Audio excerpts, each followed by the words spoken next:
ಹಿಂಗೆ ನೋಡ್ಬೋದು ಇಲ್ಲಿ ಮೇಡಮು ಸಾಕಷ್ಟು ಹೊರಗಡೆ ದವಾಖಾನೆಗೆ ತೋರಿಸಿದ್ರು, ಅವ್ರಿಗೆ ಕಡಿಮೆ ಆಗಲಿಲ್ಲ ಅಂತ. ಅವ್ರ ಡಾಕ್ಟ್ರು ಏನಂತ ಹೇಳಿದ್ರಂತಂದರೆ ನಿಮ್ಮ ಗರ್ಭಕೋಶನ ತೆಗಿಬೇಕು ಅಂತ ಹೇಳಿದ್ರಂತ. ಮೇಡಮು ಅವ್ರು ಏನು ಮಾಡಿದ್ರು, ನಾ ಗರ್ಭಕೋಶನ ತಕ್ಕೋಬೇಕಂತ ಅವರು ಹೊರಟಾಗ ಇಲ್ಲಿ ನಾನು ಮನ್ನಿಕೆರೆಯ ಭಾಗದಲ್ಲಿ ಬಂದು ನಾನು BMI ಚೆಕ್ ಮಾಡ್ತಾಯಿದ್ದೆ. ಆ ಮೇಡಮ್ ಕರೆದು ನಾನು ಅವ್ರಿಗೆ ಹೇಳಿದೆ, ಹಿಂಗೆ BMI ಐತಿ ಮೇಡಮ್, ನೀವು ಚೆಕ್ ಮಾಡಿಸ್ಕೊರಿ, ಮಾಡಿಸ್ಕೊಂಡು ಈ ಪ್ರಾಡಕ್ಟ್ ತೊಗೋರಿ, ಈ ಪ್ರಾಡಕ್ಟ್ ನಿಮ್ಗೆ ಆರಾಮ ಆಯ್ತಂದ್ರೆ ಹಂಗೆ ಮಾಡೋಕೆ, ಇಲ್ಲದ್ರೆ ನೀವು ಅಲ್ಲೇ ಗರ್ಭಕೋಶ ತೆಗಿತಾರಂತ ಅಲ್ಲೇ ಬೇಕಾದ್ರೆ ನೀವು ಹೋಗ್ರಿ ಈ ಪ್ರಾಡಕ್ಟ್ ಯೂಸ್ ಮಾಡಿ ಅಂತಾನೆ ಈ ಮೇಡಮ್ ಕೊಟ್ಟಾಗ ಏನೆಲ್ಲ ಕೊಟ್ಟಿದ್ದೆ ಅಂತಂದರೆ ನೋನಿ, ಡಿಟ್ಯಾಕ್ಸು ಮತ್ತು ಕ್ಯಾಲ್ಸಿಯಮು, ಮಲ್ಟಿವಿಟಮಿನ್, ಗ್ರೀನ್ ಟೀ ಇವನ್ನೆಲ್ಲ ಕೊಟ್ಟಿದ್ದೆ ನಾನು. ಕೊಟ್ಟಾಗ ಇವ್ರಿಗೆ ಏನಾಯ್ತು, ರಿಸಲ್ಟ್ ತುಂಬಾ ಚೆನ್ನಾಗಿ ಬಂದಿದೆ. ನಂಗೆ ತುಂಬಾ ಖುಷಿ ಆಗ್ತಾಯಿದೆ. ಈ ಮೇಡಮ್ನ ಕೇಳೋಣ ಯಾವ ಥರ ಇವರಿಗೆ ಆರಾಮಾಗಿದೆ ಅನ್ನೋದು ಇವರಿಂದನೂ ಹೇಳಿ ನಾನು.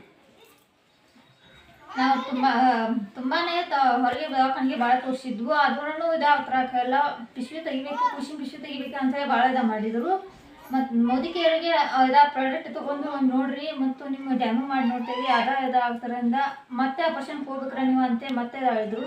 1 ತಿಂಗಳು ಗುಳ್ಗಿ ತೊಗೊಂಡು ಮಾಡಿ ಟ್ಯಾಬ್ಲೆಟ್ಗಳೆಲ್ಲ ತೊಗೊಂಡು ನೋಡಿದ್ವಿ. ಆದ್ರೂ ಇದಾಯ್ತು, ಸುಧಾರಿಸಿ ಈಗ ಇದಾಗೈತ್ರಿ, ಕಮ್ಮಿ ಆಗಿರೋದ್ರಿ.